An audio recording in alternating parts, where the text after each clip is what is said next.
Okay, in this video, I would like to talk about just a little bit more about my journey. And this one's going to be specifically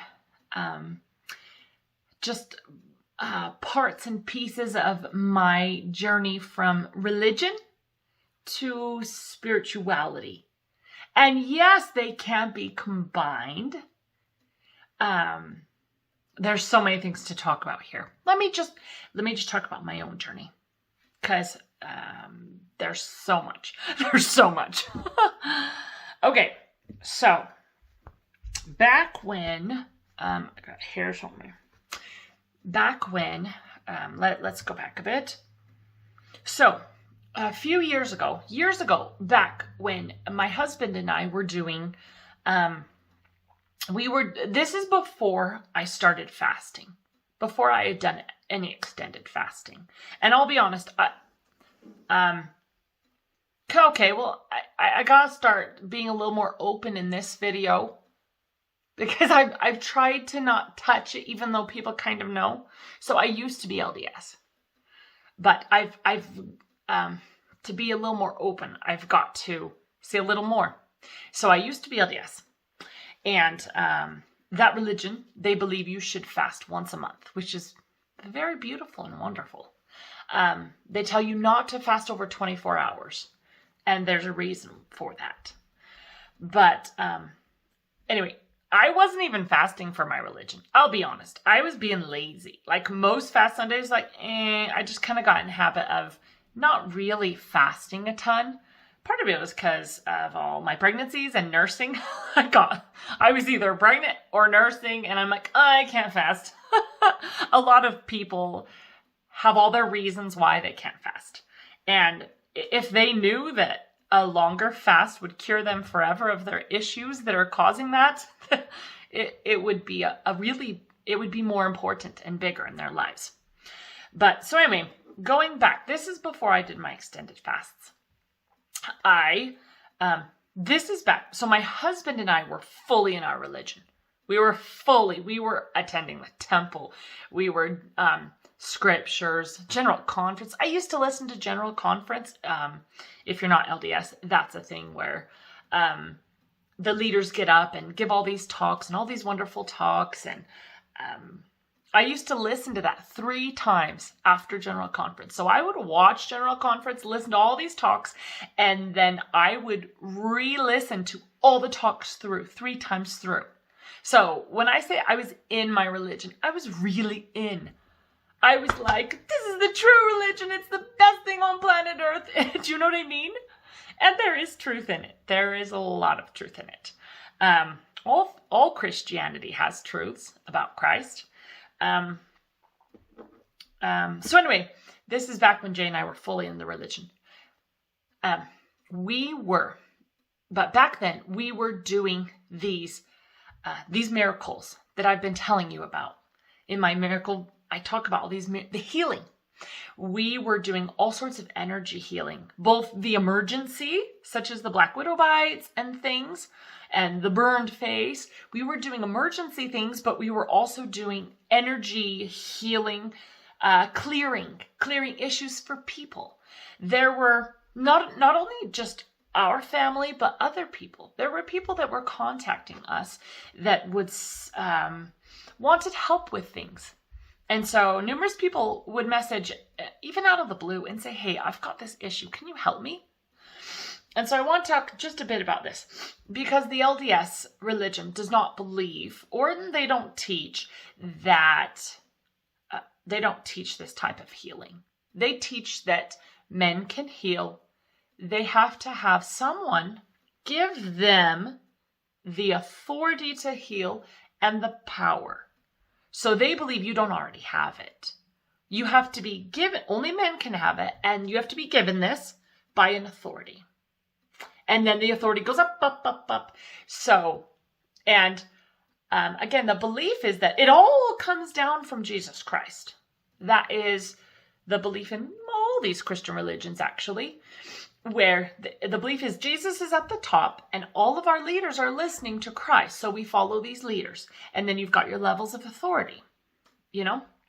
And so at the time, Jay and I were like living what you might call a double life.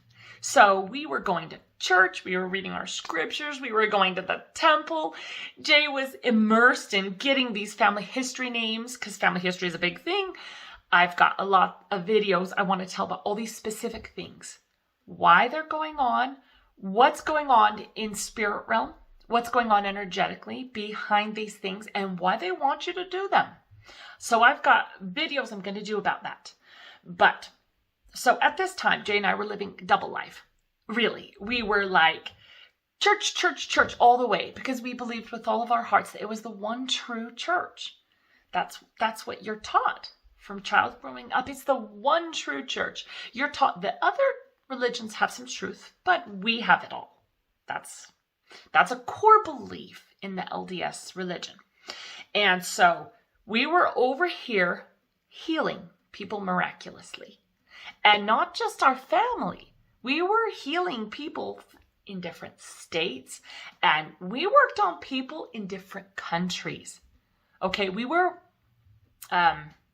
that's another video in and of itself, healing.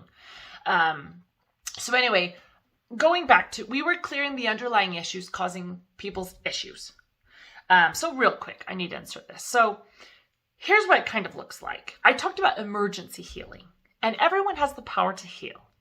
Okay, everyone. You don't need authority. You already have it in you.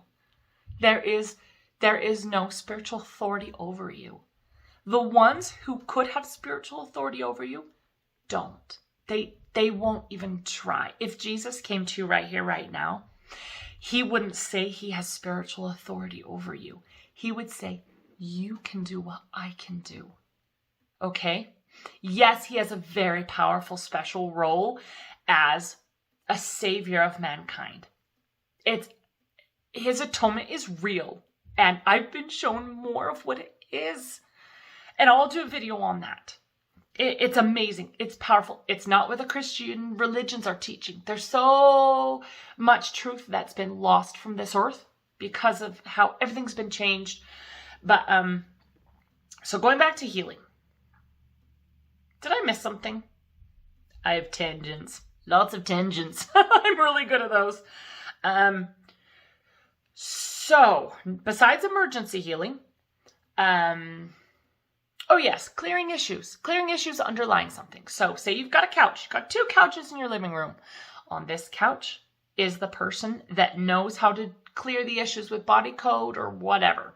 However they clear these underlying issues. On this other couch, you've got a lady who has infertility. Hasn't been able to get pregnant at all.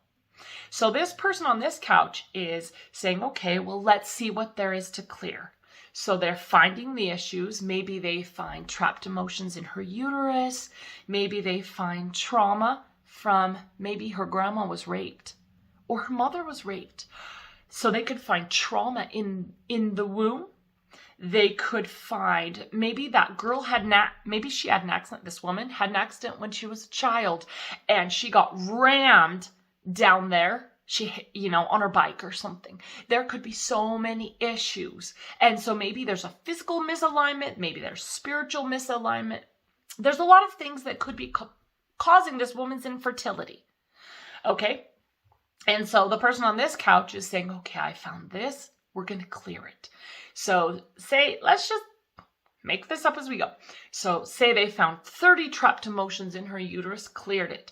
They found trauma from a past rape or something. They cleared it. They found, all these issues that were that needed to be healed before this woman could bear children. She's on this couch, right? It's my own little visual here, if you can pick up on it. Not even I can pick up on all my visuals. What's that movie where he's like, I don't even, Brian Regan. Have you ever seen Brian Regan? When he's like, I don't even get my own visuals. Oh, that's funny. Anyway, so she's over here. This person's body coding. They're in the living room. both on couches facing each other. This person is clearing these issues. So it's the reason why it's called energy healing is because this is in spirit realm. So these issues are being cleared out of this woman. They're not going to that person. They're being cleared and healed. So she's on this couch, cleared, healed, cleared, healed. It's called energy healing because you're not seeing it with your physical eyes. It's in spirit realm. It's in energy.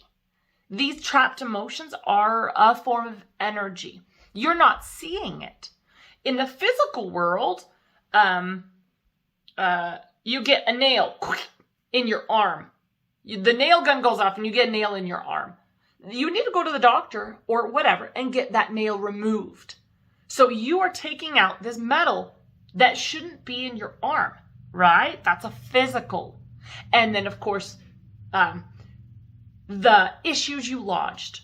So imagine all the emotions you would have lodged accidentally shooting your arm with your nail gun. A lot. Imagine the shock, the this, that, this. And imagine the misalignments in tissues and stuff. So it's called energy healing because if you are open, if you're opening your gifts, you can start to see the energy. You can see it and it becomes as real as your physical body because it is as real as your physical body. It's just in this 3D world, we use our physical senses the most because of the world we live in. Okay, there are planets where people are extremely, okay, this planet has people like this too. But there are planets where entire civilizations have advanced so much, they don't need the physical. Like they're doing everything spiritual. I mean, they use their mind to move stuff. They use their mind and their spiritual powers for everything. And they actually say it gets boring over there. It's fun to come to a world like ours where it is physical, where it is 3D. Because on a world like ours where we've got so much darkness, we have a lot of darkness, you could say evil, a lot of controlling powers, the kind of running the world and hacking people in the different ways that they steal our energies and stuff. Unless you protect yourself. You protect yourself against that. But going back to my one thing. So you're on the couches, you're clearing her energy. You're healing it. You're saying, we found these emotions. We pull them out of her systems, send them to Christ to be healed, or however you do it. Pull them out of her systems, transmute them with light. Either way, they're leaving her body. Heavy, dense energies, yuck. Yuck. Trauma energy from a rape to her grandmother, yuck. This has to leave. And so say this woman goes away from this session you just had, and a few months later, she's able to get pregnant. You cleared the issues causing her infertility. Okay? Now, she was only across the couch from you. This works the same if there's a greater distance. She could be across the street. She could be across the country or across the world. The energy moves the same. That's why it's called energy healing, because you're working in spirit realm. In energetic realm, which most people can't fully see into spirit realm. They can't see into the energy. Once you start kind of open up that third eye, once you start to open up your gifts and see more clearly, you can start to see this. I'm still developing my own gift in this. I actually, years ago, when I was in church, I started seeing the light around people. They started like glowing. And it was almost like there was a light behind them glowing out, and I saw this, their whole outline was glowing. And I noticed that some of the people that got up in church were brighter, and some of the people that got up in church had a much dimmer, thin ring, and whatever you call it, border around them. So anyway, I started seeing auras. I didn't know it was auras. I thought it was just kind of their spirit glowing. So I had to learn that from, because that you don't get taught this in most Christian religions. You have to kind of go outside to the New Agey people who know all about chakras, and they know about your meridians, and lots of different places that can teach you about that. But anyway, so That was the analogy of the healing. It works the same. They could be on the other side of the world. We've worked on people on the other side of the world. Numerous times, actually. Different countries, different states. And you just have to start opening up your gifts. You actually don't even need that many gifts. As long as you get a strong muscle test. If you can get a really, really connected muscle test, whether it's the ring method or the sway method, whatever it is, you can start clearing all these issues in you, in someone in the room, in someone in Australia. So, Jay and I were living this double life. We're going back to that analogy. We were healing people all around the world. We not all around the world, but numerous people in different countries. We were healing people in our family. We were healing, our own kids and our own issues. We were doing a lot of healing. And that's on top of the miracles we were experiencing with the hands-on. The hands-on ones were more recent. Back then it was the black widow bites and my son's severely broken arm. I can do a whole video just on that one. So we were clearing and healing all these issues in this world. And yet we were going to church. We were attending the church and doing all the things our religion told us we need to be doing all these things. Because we still believed at that time, we still believed completely it was the one true church. Okay? And so we were hiding the miracles. We had to hide them because that religion doesn't believe in those things. And if you come out and say, well, wait, why aren't the apostles, they have men at the top, why aren't they doing miracles? Why aren't they laying hands on people? When Jesus was down here, his followers were laying hands on people and healing them miraculously. Did you know that it wasn't 12 male disciples? There were a whole bunch of followers. It's been changed and twisted. There were actually female followers. Lots of female followers, because a lot of the guys wouldn't follow Jesus into the leper camps. And the different places that Jesus went, females were very important, and they were guided, They were called inside to follow Christ because of their nurturing. It was very strong. So there were a lot of followers that followed Jesus, and he was showing them how to work miracles. But not just, here's how to work cool miracles. It's more, he came to teach us what we can do. And he came to teach us that love is everything. It's all about love. And anyway, more videos on that. But So yes, our religion would not believe us. They not only wouldn't believe us, but they would say, whoa. Energy healing, no, you need to follow our pattern. You need to do it this way. And of course, they wouldn't believe. Like if I came and said, I'm healing people, it's like, I don't know what you're doing, but it's not authorized. It's not, do you know what I mean? So we were like living double lives, working these miracles. So we just rationalized like, well, the church is true, but all of this stuff over here, we know this is true. So this is just kind of a thing we've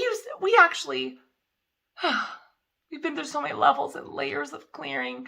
We actually used to believe that maybe the guys at the top didn't know you could work miracles like this. We actually used to believe that. Because we couldn't explain why we were able to cure people miraculously. Not the way the church has taught us to cure people. In fact, Jay has done the method that they teach in the church in the ways they taught it. And we never saw big miracles that way. We believed it with all of our hearts. And, you know, Jay would give blessings to people and things. And none of them were ever like really powerful miracles. Everyone can heal. Anyone and anyone can heal. Whether you put your hands on someone or not. Okay? Anyway, so we're living this double life. Oh man, I'm already at 20 minutes. How am I supposed to do this? 2 parts. Thank you.